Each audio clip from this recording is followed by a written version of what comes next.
छान राहील आमच्यासाठी अंडा मसाला।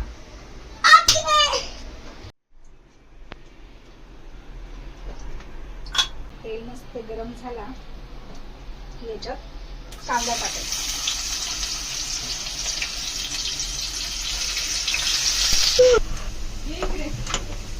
कांदा आपला बऱ्यापैकी शिजून झालाय, त्याच्यामध्ये मी टोमॅटोची पेस्ट टाकते।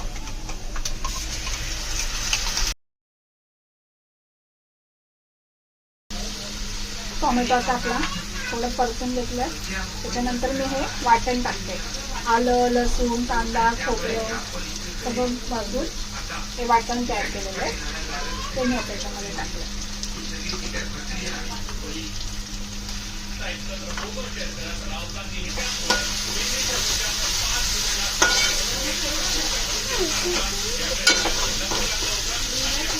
One, two, three, go.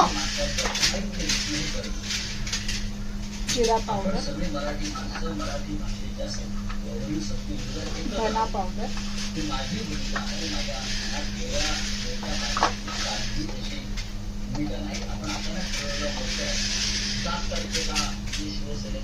गरम मसाला, तिखट मसाला,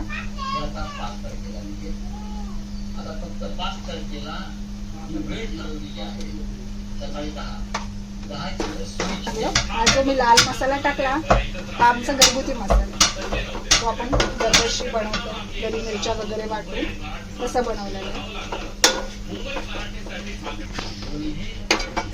आता आपले मसाले मस्त भाजले गेलेले आहेत। आता याच्यात पाणी टाकायचं, जे आपण टोमॅटो वाटला होता त्याच्यामध्येच पाणी टाकून ते टाकलं।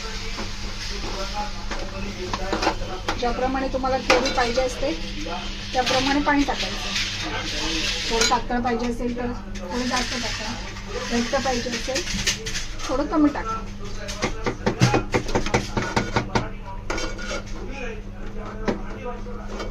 मी अजून इथे टाकेन पाणी, मला अजून थोडं पातळ पाहिजे।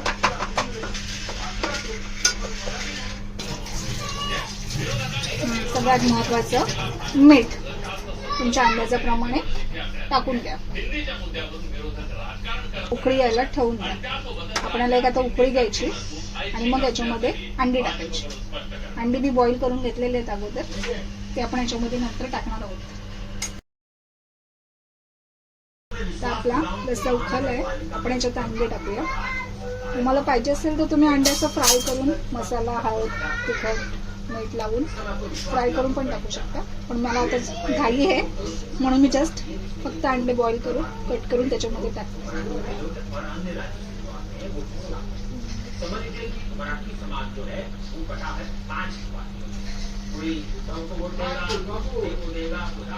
आणि आता माझा अद्वैत त्याच्यावरती कोथिंबीर टाकतोय। त्याला मध्ये मध्ये लुटपुट करायला खूप आवडतं। तुमची पण मुलं अशीच करत असतील। हा आता मला एवढाच, म्हणजे जेवढी ग्रेव्ही मला पाहिजे तेवढी तयार झाली।